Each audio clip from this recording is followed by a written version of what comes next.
की हेडिंग होगी next head. अब आपकी हेडिंग होगी अलाउद्दीन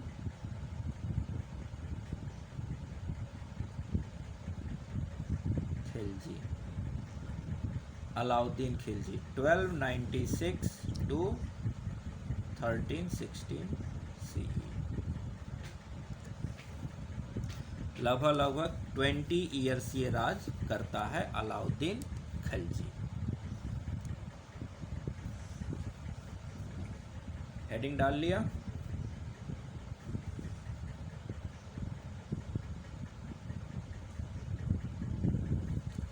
अब इसके बारे में पढ़ते हैं। तो खिलजी डायनेस्टी का देखिए प्रोमिनेंट लीडर तो अलाउद्दीन खिलजी ही है, ठीक है। और ये बहुत ही ज़्यादा क्या करता है, एडमिनिस्ट्रेशन में से लेकर हर चीज़ में बहुत ही बड़े रिफॉर्म्स लेकर आता है। तो लिखिए इसके बारे में। तो बिल्कुल शुरू से लिखेंगे, बिल्कुल बेसिक पॉइंट्स के साथ। पहला पॉइंट लिखिए अलाउद्दीन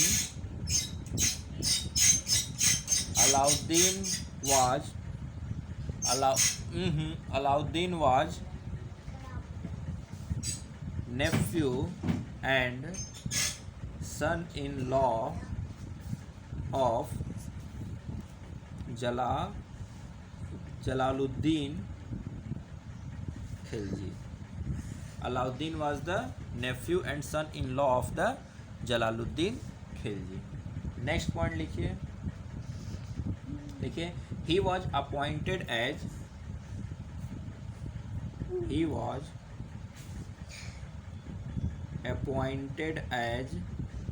क्या अपॉइंट किया गया था इसको, आमिर ए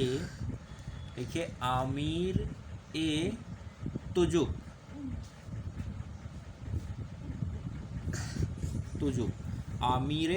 आमिर तुजुक का क्या मतलब है, मास्टर ऑफ सेरेमनीज। तो जितनी भी रॉयल सेरेमनीज हुआ करती थी वो किसकी देखरेख में होंगी, अलाउद्दीन खिलजी। ये कब की बात बता रहा हूँ, जब ये राजा नहीं है, जब सुल्तान कौन है, जलालुद्दीन है। तो जलालुद्दीन ने इसको किस पोस्ट पे अपॉइंट किया था, आमिर तुजुक, यानी मास्टर ऑफ सेरेमनीज। तो इसके पीछे रीजन भी ये था कि इसने जलालुद्दीन की मदद की थी सुल्तान बनने में, क्योंकि जब वो सुल्तान बना था तो बहुत से नॉवेल्स ने क्या किया था, अपोज किया था। तो अलाउद्दीन ने इसका अपने चाचा यानी कि जलालुद्दीन का साथ दिया था, ठीक। नेक्स्ट पॉइंट लिखिए। अच्छा, जब ये एक और अपॉइंटमेंट लिखा था, लिखिएगा आल्सो अपॉइंटेड एज, देखिए आरिज़े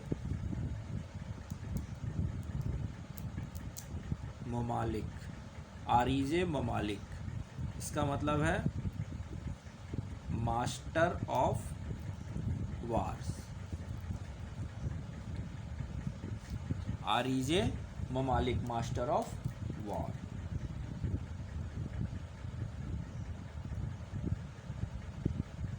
लिख लिया। नेक्स्ट पॉइंट लिखिए, हाँ लिखिए, नेक्स्ट पॉइंट लिखिएगा हिज इस तरह लिखिए, Alauddin victorious expeditions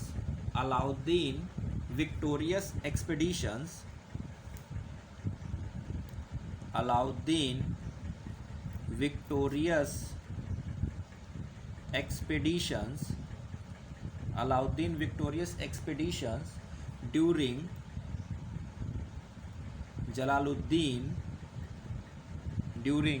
Jalaluddin reign where Bhilsa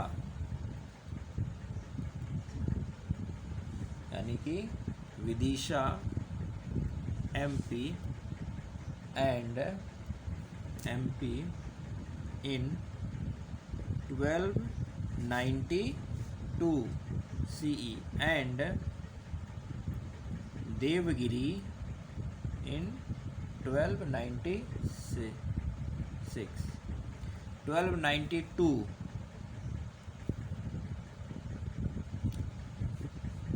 and नहीं, देवगिरी 1294, देवगिरी है 1294 का ये 1296 का ये। चलिए, तो ये इसकी 2 एक्सपेडिशन थी। और एक बात और समझिए, जब ये विदिशा जीता था ना भिलसा, तो उस वक्त इसको इक्ता दिया गया था अवध का। लिख लीजिए, ही वॉज गिवेन इक्ता of Awadh, he was given Ikta of Awadh after victory over Bhilsa.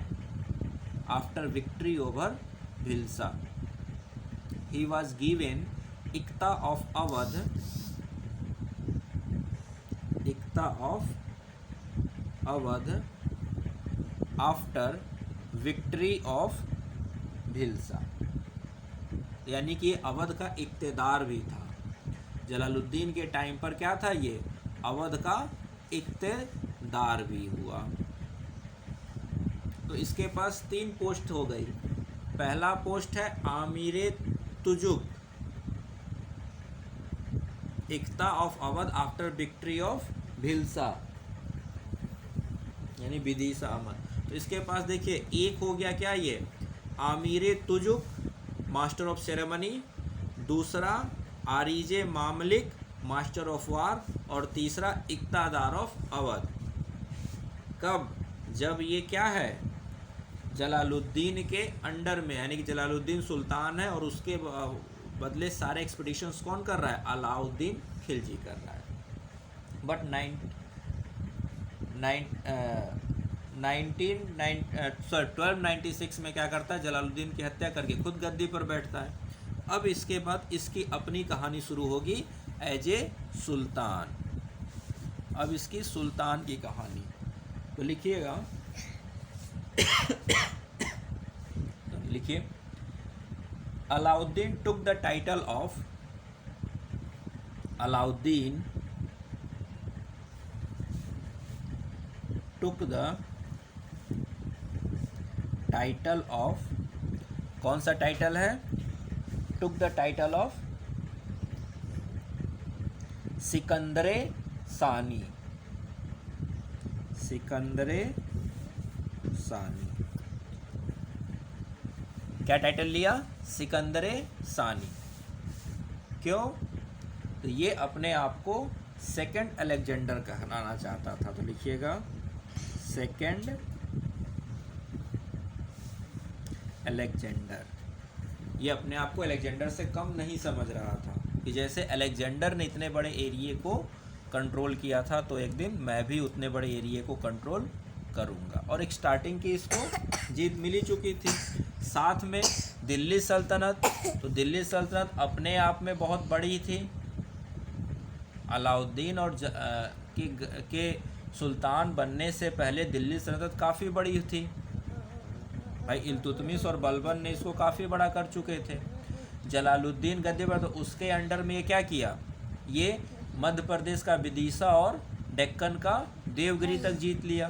तो पूरी तरह से देखा जाए तो बे ऑफ बंगाल, यानी बंगाल से लेकर सिंध, इंडस रिवर, उसके आगे अफगानिस्तान, और इधर साउथ इंडिया, और इधर मध्य प्रदेश का विदिशा से लेकर डेक्कन का देवगिरी, ये पूरा एरिया किसके हाथ में है, अलाउद्दीन खिलजी।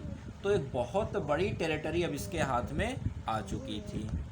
क्या है, एक बहुत बड़ी टेरिटरी इसके हाथ में आ चुकी है। इसलिए ये अपने आप को क्या कह रहा है, अपने आप को कह रहा है सिकंदरे सानी, सेकंड अलेक्जेंडर अपने आप को दिखाने की ये कोशिश कर रहा है।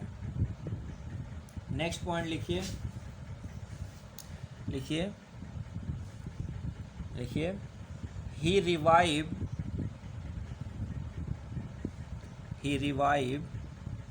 revived Balban's policy He revived Balban's policy of ruthless governance. He revived Balban's policy of ruthless governance,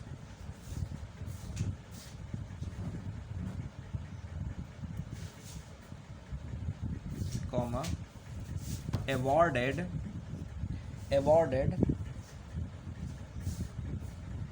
drastic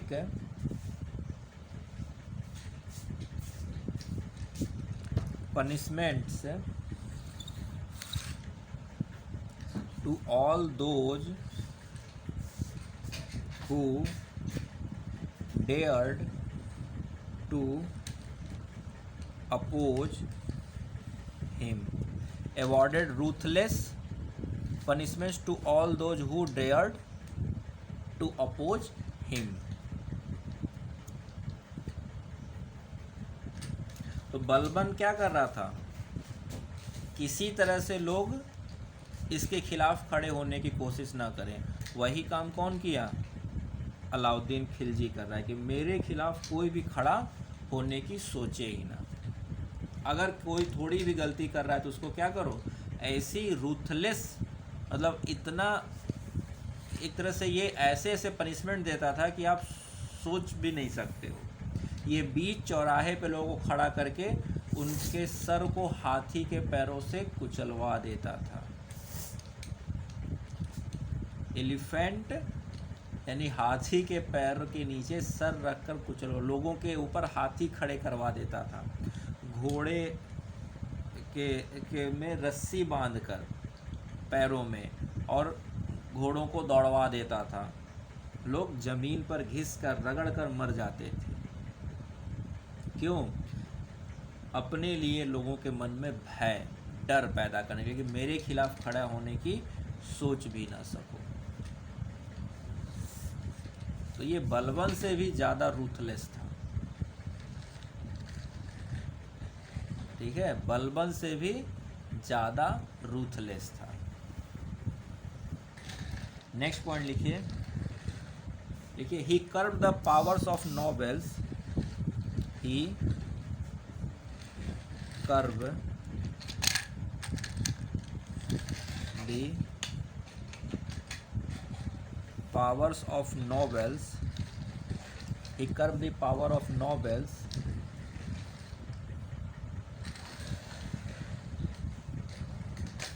and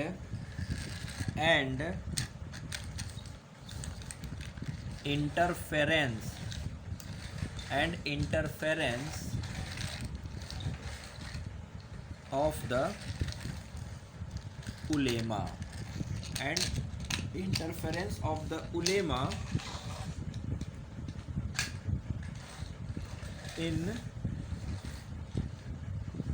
in matters of the state, in matters of the state. He curbed the powers of the nobles and interference of the ulema in matters of the state. ऐसा क्यों? क्योंकि nobles जो थे वो बहुत ही अपने आप में पावरफुल हो चुके थे। वो क्या करते, वो सुल्तान को पपेट बनाकर रखना चाह रहे थे और अलाउद्दीन खिलजी उसमें से था नहीं। तो इसने सबसे पहले सोचा कि ये जो नोबेल्स बार बार इंटरफेयर कर रहे हैं, पहले इनको यहाँ से हटाओ। तो इसने नोबेल्स से बहुत सी पावर वगैरह क्या कर ली, ख़त्म कर दी। दूसरा, उलेमा क्या थे? रिलीजियस हेड वगैरह होते थे, जो क्या सोचते थे, वो ये सोचते थे कि जो सुल्तान है वो किस तरह से चले, रिलीजन की तरह से चले, और रिलीजन की तरह से चलेगा तो यानी कि जो हम कहेंगे वो बात मानेगा, तो सुल्तान हमारे तरफ से रहे, हमारे कंट्रोल में रहे। तो इसने कहा कि कोई किसी कंट्रोल में नहीं रहना, हम खुद अपने आप में इंडिपेंडेंट रहें। तो इसने उलेमा और नोबेल्स दोनों के पावर कट कर दिए। ठीक, नेक्स्ट पॉइंट लिखिए। अब कैसे किए, क्या किए, वो मैं आपको आगे इसकी पॉलिसीज जब पढ़ाऊंगा तो वहाँ आपको ये सारी बातें पता चलेंगी। बट आपको ये ध्यान में रखना है कि अगर क्वेश्चन पूछा जाए कि वो कौन सा सुल्तान था जिसने स्टेट के मैटर्स में उलेमा या नोबल्स के इंटरफेरेंस को कम किया या ख़त्म किया, तो आपका जवाब आना चाहिए अलाउद्दीन खिलजी।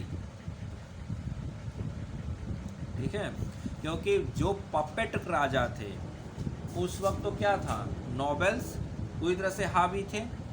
यहाँ पर क्या है, ये पपेट राजा नहीं है, साथ में ये भी नहीं चाह रहा है कि जो उलेमा वगैरह यानी कि रिलीजियस प्रीचर्स और हेड्स हैं वो भी कंट्रोल करें या उनके थ्रू भी शासन चले।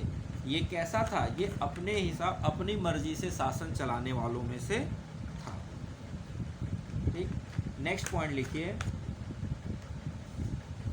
ही एक्सपेंडेड हिज किंगडम। देखिए नेक्स्ट पॉइंट लिखिए, he expanded his kingdom to Gujarat, Ranthambore, Mewar, Malwa, Madurai etcetera. He expanded his kingdom to Gujarat, Malwa. He expanded his kingdom to Gujarat, Malwa, Ranthambore, Mewar, Warangal, Madurai. Gujarat, Ranthambore, Mewar, Malwa, Warangal and Madurai, यहाँ तक इसने पूरी। अब देखिए वारंगल और मदुरई क्या है, साउथ इंडिया है, तो दिल्ली सल्तनत को साउथ इंडिया यानी डेक्कन तक पहुँचाने का काम किसका था, तो अलाउद्दीन खिलजी दिल्ली सल्तनत को वारंगल और मदुरई तक लेकर गया। ये अपने आप में बहुत बड़ी बात है। नेक्स्ट पॉइंट लिखिए अलाउद्दीन खिलजी के बारे में, Alauddin army chief was Malik Kafur. Alauddin army, Alauddin के बाद स्ट्रॉफियस एस, Alauddin army chief was Malik Kafur and he was the main reason behind the success of Alauddin. Malik Kafur, Malik Kafur, and he was the main reason behind his success। यानी कि अलाउद्दीन के सक्सेस के पीछे किसका हाथ था, मलिक कफूर का। अब ये मलिक कफूर कहाँ से आया, कौन है, ये हम आगे पढ़ेंगे। अभी बस मैं आपको थोड़ा सा अलाउद्दीन की समरी बता रहा हूँ, जब इसके एक एक पॉलिसीज़ को पढ़ेंगे तो वहाँ मलिक कफूर को भी डिस्कस करेंगे। मलिक कफूर इसकी लाइफ में आया कहाँ से। मलिक कफूर कुछ नहीं, इसका एक स्लेव था जिसको इसने ख़रीदा था और ये काफ़ी वफादार था अलाउद्दीन खिलजी के लिए। नेक्स्ट पॉइंट लिखिए, इन 1311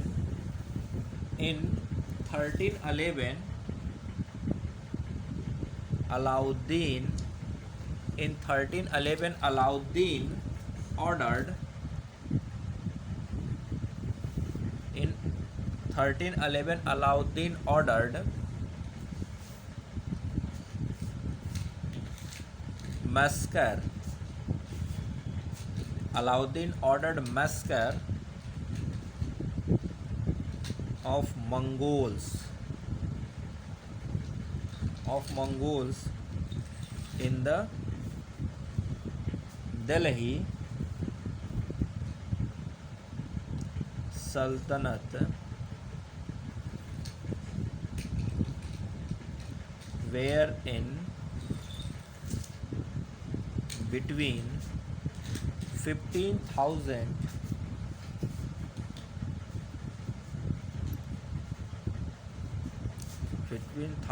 to 30,000 Mongols settlers as he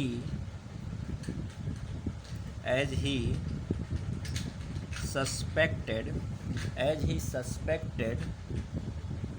them of plotting, as he suspected them of plotting on uprising against him. 1311 में इसने मंगोलों का नरसंहार कराया। मैस्कर मीन्स नरसंहार, यानी उनको मरवाया अपनी सेना के द्वारा। और ये नहीं समझिए कि बहुत ही क्रूर तरीके से, यूँ समझिए कि डेड बॉडीज़ की वॉल बना देता था।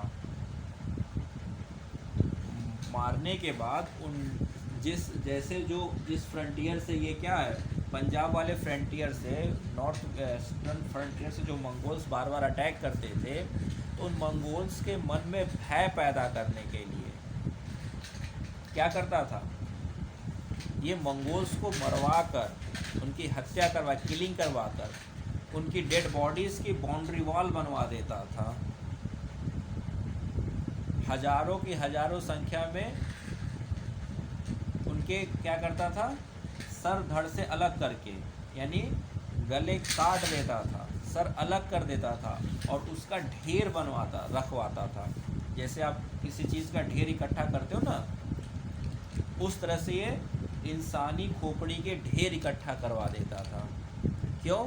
ताकि ये लगे कि जब आप एंट्री करोगे किधर, अलाउद्दीन खिलजी के सल्तनत में, तो मंगोल्स को ये भय हो जाए कि यहाँ जाने का क्या परिणाम होगा। ये सब कुछ क्यों करवाता था? मंगोल्स की जो प्लंडरिंग वाली जो नीति चल रही थी, यानी कि बार बार यहाँ पर अटैकिंग जो हो रहा था उसको कंटेन करने के लिए ये सारी पॉलिसी अपनाता था। तो ये बहुत इम्पोर्टेंट एक क्वेश्चन कई बार आपसे पूछा जाता है, किसमें, एक तरह से सेंटेंस में, कि वो कौन सा राजा जिसने मंगोल्स को दिल्ली सल्तनत में सेटल करवाया। तो वो था जलालुद्दीन खिलजी। और वो कौन सा राजा था, सुल्तान था, जिसने मंगोल्स की हत्याएं करवाई, तो वो बंदा था अलाउद्दीन खिलजी। यहाँ तक क्लियर है? तो ये अलाउद्दीन खिलजी का थोड़ा सा हमने शॉर्ट में देखा। अब हम लोग देखेंगे अलाउद्दीन खिलजी की पॉलिसीज़ और रिफॉर्म जो इसने किए हैं। अलाउद्दीन खिलजी ने कई ढेर सारे रिफॉर्म्स और पॉलिसीज़ किए हैं, तो अब उसको हम लोग अब पढ़ेंगे। ठीक है।